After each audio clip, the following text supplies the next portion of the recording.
turn our attention back to Jeremiah chapter 1,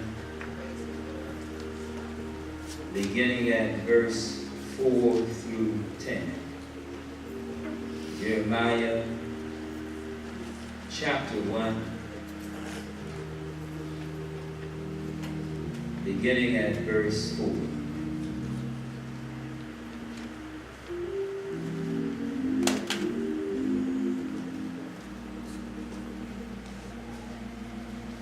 Eternal Father, we come this hour because you are God and God alone.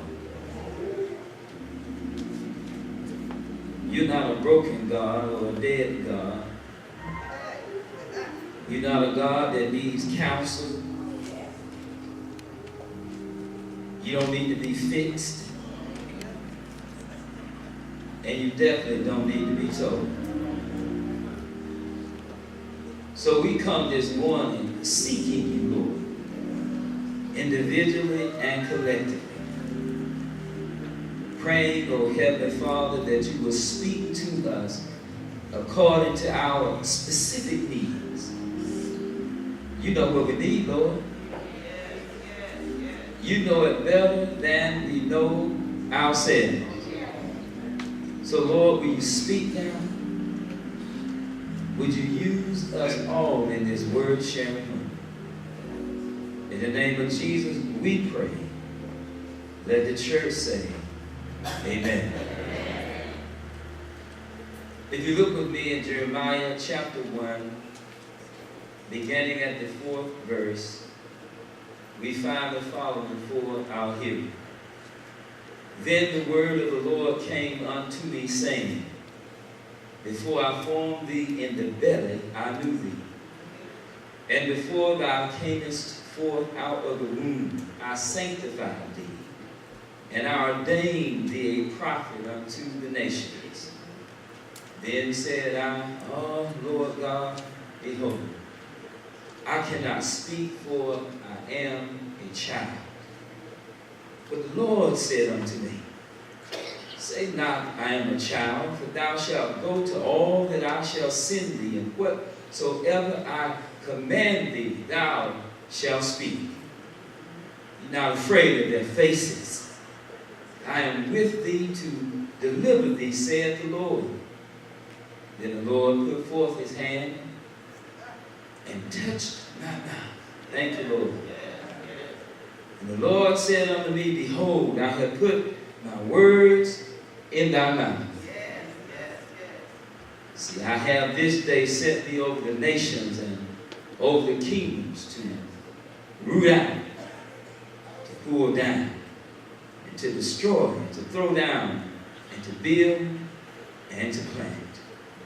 For a thought this hour may be used when you realize God's purpose for your life.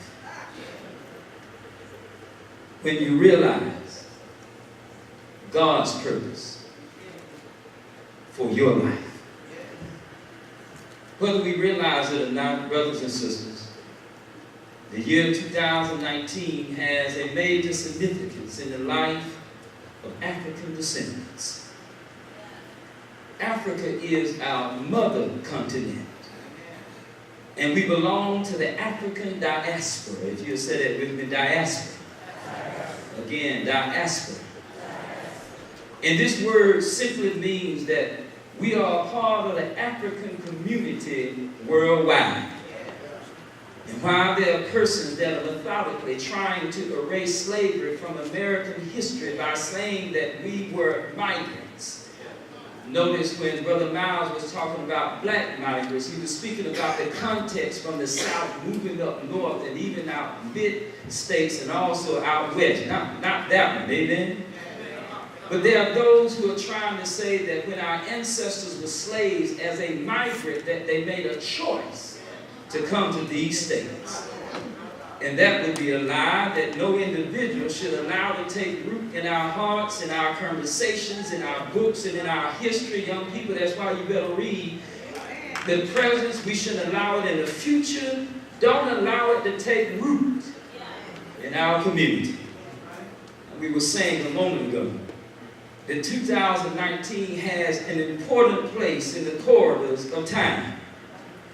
This year marks the 400th anniversary of Africans being brought to the 13 colonies of what now is the United States. We were brought initially as indentured servants.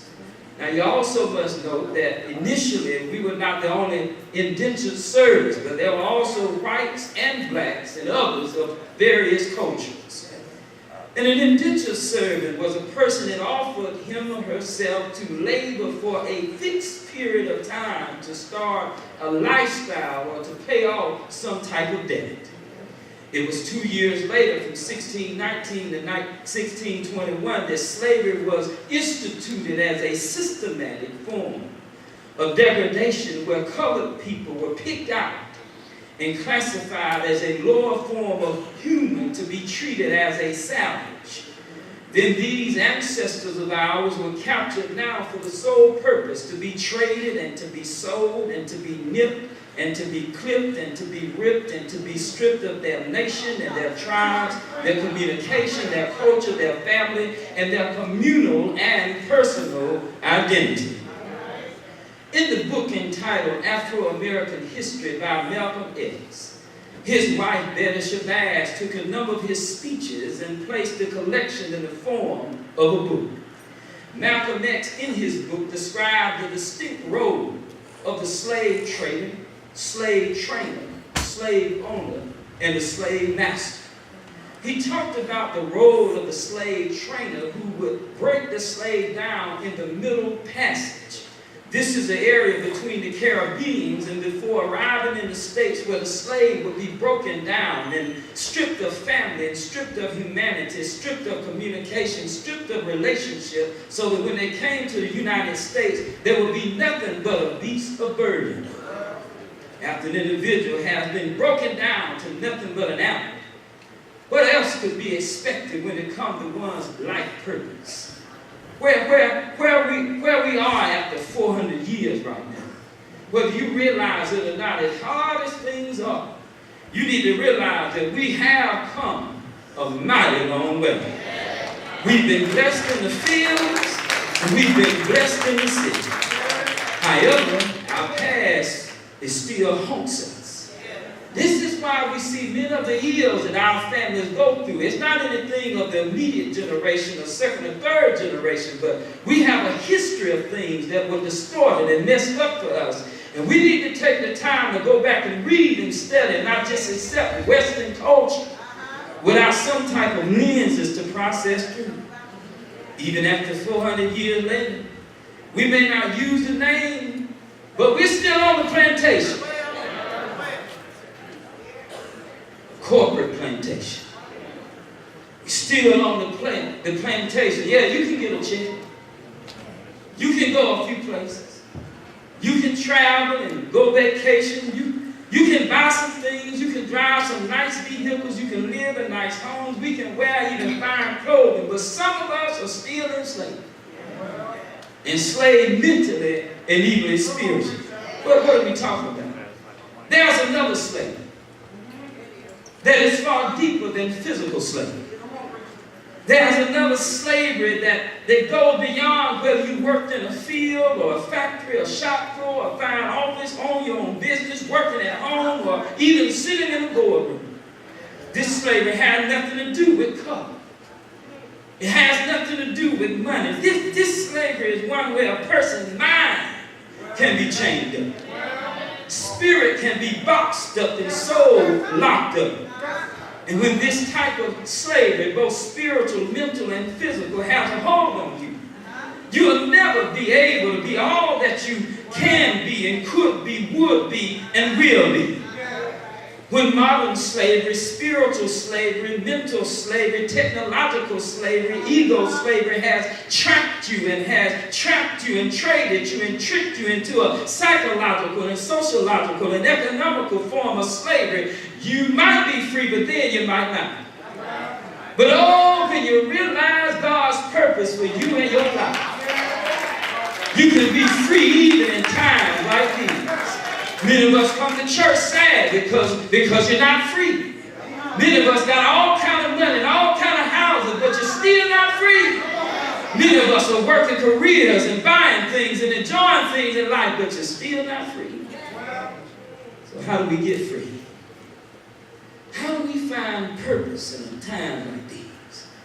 When this America is as corrupt as the 13 colonies in Great Britain, and pimps on the streets and drug lords and CEO corporate greed, how do we get free and have our purpose when businesses can track every move and know everything about where you live and how you live and where you're born and where you move, what you eat, what you watch, and even when you die, and not too far away? There'll be devices that'll be able to monitor when you take a leak and when you take a poop and when you flush and whether you wash your hands. Where is your God-given purpose? In a world dominated by worldly gadgets and master of trick, are you really free? Are you really free? Are you really free?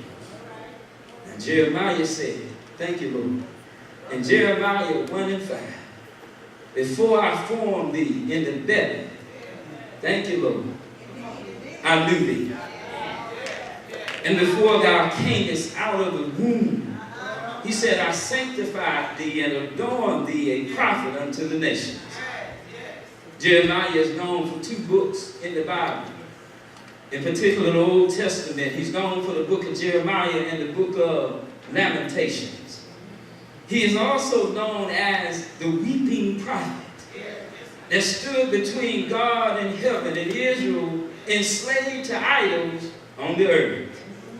And Jeremiah recounts the prophetic calling upon his life by saying that before the egg of his mother's womb and the sperm of his father united and settled in her uterus lining and becoming a zygote, God knew him and sanctified him.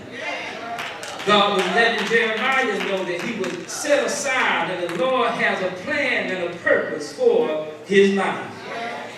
No matter what happens to any of us in this life, God has a plan and a purpose. Yes, he does. Just for you. See, inside of each of us is a intentional struggle that sometimes we want to know our purpose in this life. And even some of us come this morning struggling even how we should live our lives right now. I enjoy visiting schools a few times during the year. And when allowed to speak to our young people, we always raise the question, what are your goals? In other words, what do you want to do with your life?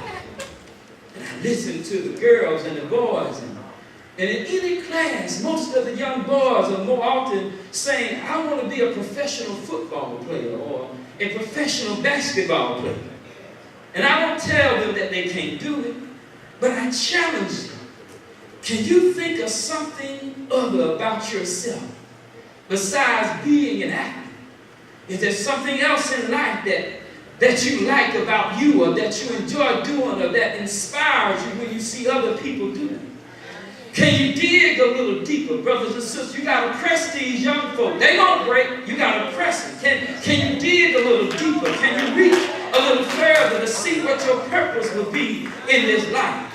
Your purpose and goals need to go deeper. They need to go further.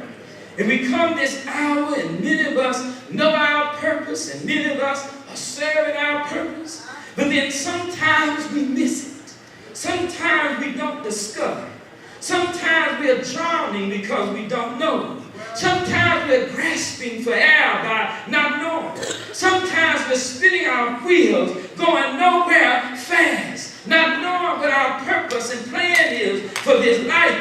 But when you seek the one that knew you before your mama and your dad, when you seek the one that knew you before you were in the womb, when you seek the one that knew you before you learned how to stand up and crawl, before you learn how to walk, before you learn how to open your mouth, when you seek the one that knew you before you can know yourself, who knew you before you can hold a pencil in your hand, who knew you before you can touch a tablet or swipe on your phone, who knew you before you got up this morning, who knew you before you were blessed the way that you're blessed. When you seek him, he has a purpose and a plan for you.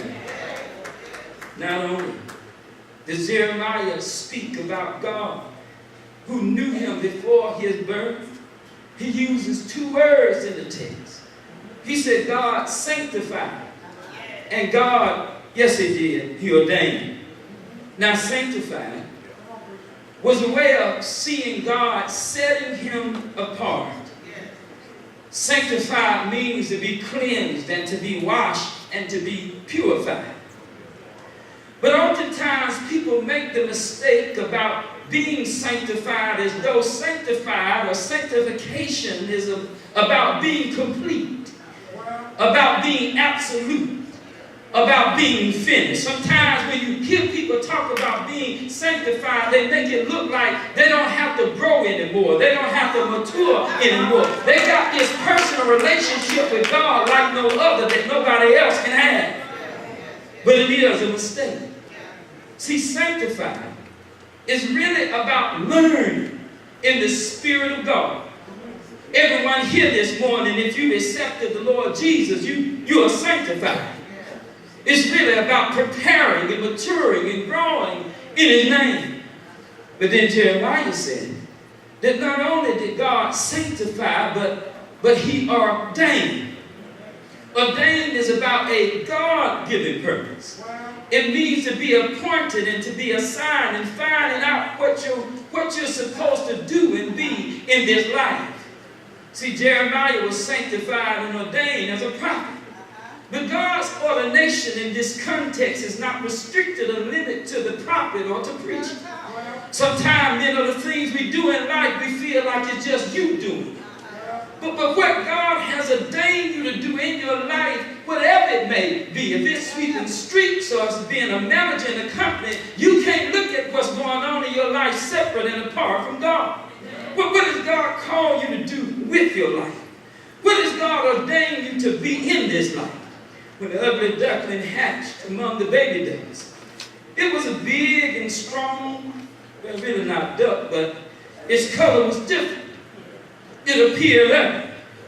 The mother duck took them all swimming, and this ugly duck was fast, but it was still out of place. When all the ducks quacked, this duck couldn't quack. Sometimes you can't get your crack on, and you feel awkward when you're among other folk that know how to quack. It was out of place and didn't know the plan and didn't know its purpose. But as the months went by, the ugly duckling became discouraged and depressed and had died, and decided one day to go down to the pond and kill itself. Sometimes many of us get so down or get so frustrated or get so discouraged or get so depressed or become so tormented and become so worried and so burdened down that you're not clear about your purpose. And like the duck, you give up, you give in, and you give way, and you feel like sometimes throwing in the towel. As the duck began to make his way down to the lake, he began to look at the water and began to see its reflection. As it moved closer to the water, it no longer saw that gray ugly duck, but he saw himself as a beautiful swan. See, sometimes when you take another look at yourself, when you take another look at yourself from a different point of view, you're not as ugly as you thought. You're not as bad off as you thought. When you step back and take another view, you'll find out that things are not always the way that you thought that they were in the beginning.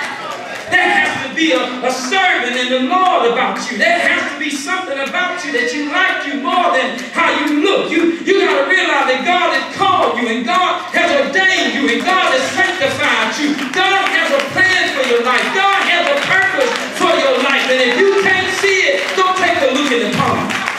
Go take a look in the lake. Go back and take a second look. But this time, don't look with your own eyes. Look through the eyes of the Lord. And God made it clear to Jeremiah regarding his plan. Thank you, Lord, for giving me a purpose. But regarding his plan and purpose for his life, Jeremiah said in Jeremiah 1:6, then said I, O Lord God, behold, I cannot speak, for I am a child. The modern King James Version said that he was a boy. The New King James Version and Revised Standard Version said that he was a youth. God speaking to a child, listen church, about what his calling and purpose would be in this life. There is something about when we are children and being exposed to God, that early in our lives, we discover something about what we should do and what we should be. This is why we keep bringing our children up sometime on Sunday morning. And I know sometimes our children don't do all that they could do, and they're not all that they should be. And sometimes they mess up and they fall down, but we do too. We need to embrace and love our children every time we can. There's something about when we are children and exposed to God, that we begin to identify with the relationship that God has for us in our lives. Many of us in here right now can speak about knowing what you wanted to do in life because in some way God made it clear during your childhood.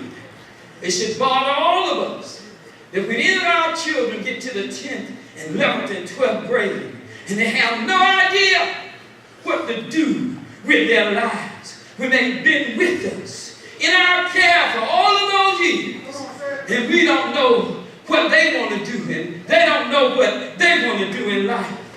My wife is a nurse. It didn't start in later years. She began to think about being a nurse when she was a child. I preach, but it started as a child. And many of you can talk about finding out what you wanted to do later in life when you were a child. You knew what you wanted to do when you were a boy. You knew what you wanted to do when you were a girl. You knew something about what you wanted to do much earlier in your life when you were a young person. You may be a truck driver, but you fell in love with trucks when you were a child. You might be a teacher, but you taught your first class when you pulled the dolls on the side of the bed and you were a child. You may like to cook, but you made your first cake in an easy bake oven. You might enjoy being an architect or engineer, but you made your first draft when you were holding Crayola crayons in your hand. You might enjoy being an accountant or working in a bank, but your first calculations were when you started with 2 + 2 and how to hold a calculator in your hands. Many of the things we do later in life don't start later in life, but it's all when we are a child. But then there are real things and circumstances that disrupt or rob or take away our childhood from being the person that we ought to be. Isn't that right? And it should bother all of us when we hear priests raping children. And for that matter, anybody, teachers and parents and adults and boyfriends and girls, you know I'm going to tell it, and girlfriends and even grown folk, robbing innocent young people of their lives. So many people are distorted due to life issues. And Jeremiah was about to make a mistake. He was about to make a mistake that would cost him fulfilling his divine purpose. He told God that I cannot speak and I'm just a child. This was a way of Jeremiah running from God, running from his call, and running from his God-given purpose. We may not all be called to be prophets. However, you have been called for something. You've been called to do something that God has destined for your life. And you made excuses for not doing what you should have done. But here God tells Jeremiah in Jeremiah 29:11. He says, I know the plans that I have for you. I know the plans for your welfare, and I know the plans for your direction. He said, not for evil, not for bad, but God has plans for you to have a future, plans for you to have a good life. But too often we make excuses, and too often we get down on ourselves. Too often we give up when the first time doesn't work and the second time does not work. But God is saying to you that I know you, and I made you, and I put you inside of you. There are things that are taking place in your life that made you doubt God, and that made you fear people, and that made you put off what God wants you to do. But God is saying that I know you, and God is saying that I made you. God is saying I put the mind inside of you. I put the heart inside of you. I put the thoughts that you have inside of your thoughts. I put the spirit inside of you that you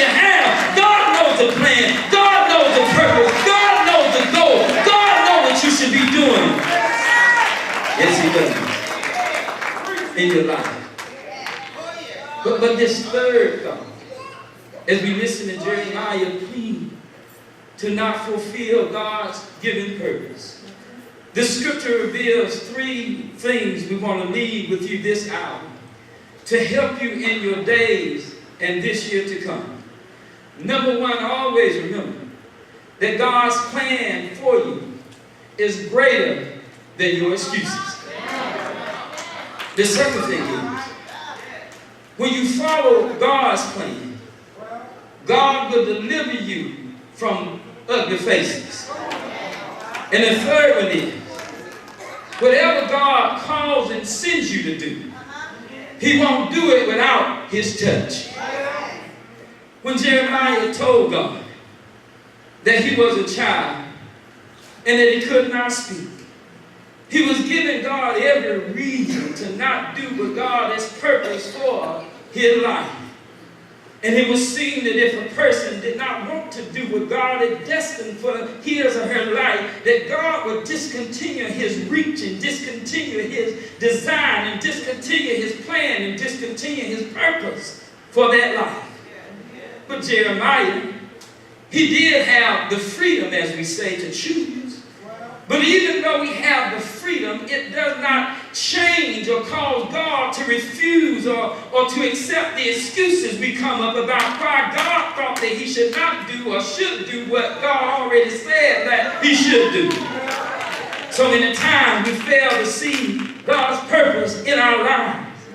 We fail to see that God's purpose is far greater than our excuses. God already knows about your sins, and He already knows about your shortcomings. God already knows what happened to you earlier in the year and earlier in your life. God already knows all the things that people have done to you, whether they were good or bad. He already knows about who he was and who Jeremiah would be. God already knew about his capability and his capacity, but God is saying that His purpose for you in life is much greater than your excuse. God is saying that He already knows that you feel your upbringing was not what it should be. He already knows that you dropped out of school and you dropped out of family and you dropped out of class and you dropped out of marriage and you dropped out of this and you dropped out of that. He already knows how many times you had to start over in your life, how many times you tried to get it right, how many times you kept falling down. He already knows. He knows how many times you failed, and He knows how many times you messed up. He knows how many times you've been turned down. He already knows.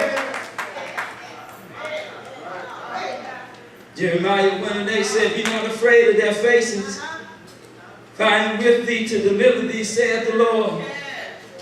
The passage not only revealed the excuses of Jeremiah, but detects that Jeremiah was dealing with fear.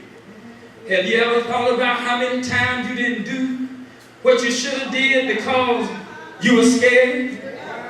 See, anytime God is bringing us to the unknown, beyond our ability to control the situation, or we may not fully understand what God is doing with us and in us and to us and through us and despite us, we become afraid. But God said to him, and He's saying to you, don't be afraid of their faces. God knows, yes He does. He knows how ugly our faces can really get. He knows you put makeup on in the morning. He knows that you got that fake smile you put out from time to time. He knows that you have that hospitable face that you put on. God knows the face behind the face. And there are times when you stand before others, and their facial expressions just might turn you off or turn you away. The way folk look sometimes, it just might bother you, or it just might do something to you, or it just might make you feel as if you can't do a certain thing. The ugly looks and the non-hospitable and non-receptive and non-supportive spirits can make some of you feel like running away, jumping in a ditch, hiding to no longer be seen again. It can make some of us run away and forget about your purpose, run away and forget about it and say, Lord, you can have all of this. But when you do what you're supposed to do for the Lord, He said, I am with thee and I will deliver thee.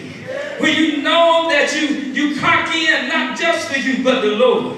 When you know that you go to your job, not just for you, but for the Lord. When you know that you go shopping, not just for you, but for the Lord. When you know that you sing, not for you, but for the Lord. When you teach, not for you. When you speak, not for you. When you pray, not for you. When you serve, not for you. When you do what you do, it's not just for you. You know that the Lord will take care of you. When you live for the Lord, He'll watch out for you. When you do the Lord's will, He'll look out for you. He'll make a way for you.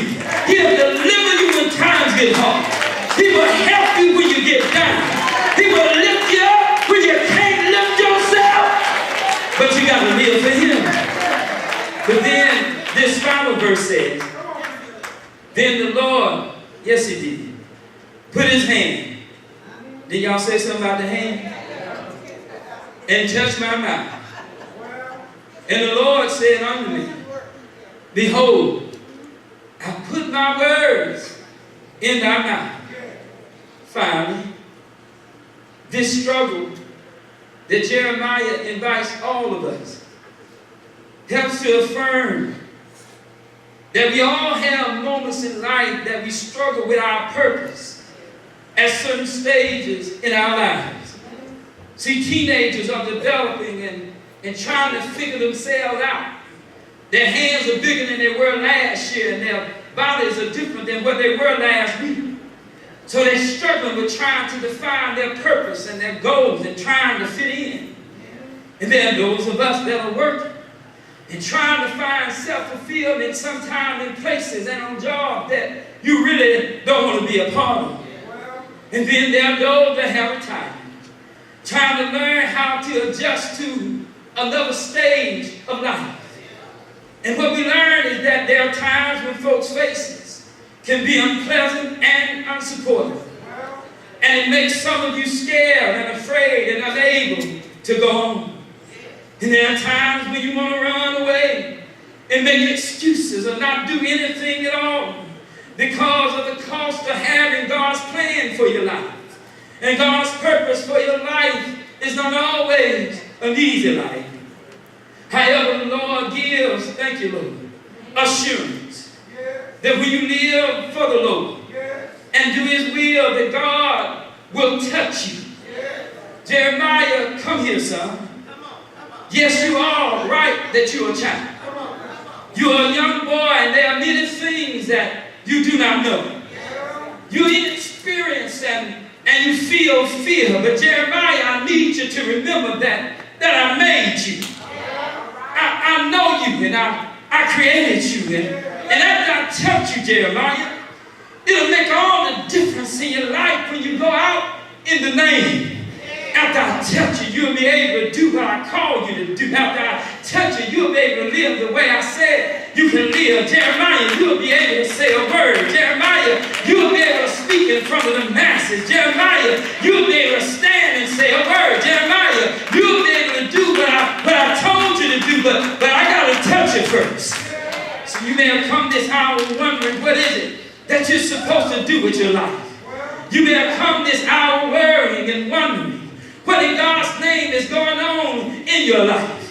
What is going on inside of your head, and what is going on inside of your heart, and what's going on inside of your family, what's going on inside of your home, and what's going on inside of where you work? You may have come this hour being unclear about your life, and being unclear about your purpose, and being unclear about how to handle certain things that are going on in your life. You may have came this hour being unclear about how you should handle and live and deal with certain things right now. You may have come this hour feeling as though you were on a slave ship, shackled to the bottom of your job and shackled to your family. You can't move and can't get up, and you can't get out and can't be free and can't move around. You may have come this hour feeling as though you're living in slave quarters and you can't move around and can't hardly breathe and can't get what you need and can't go where you need to go and can't buy what you need to buy and can't own what you need to own. You may have come this hour feeling as though you're in the field slaving in the hot sun, underpaid or not paid, overlooked or forgotten without any purpose. But when the Lord sanctifies you, when the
mercy.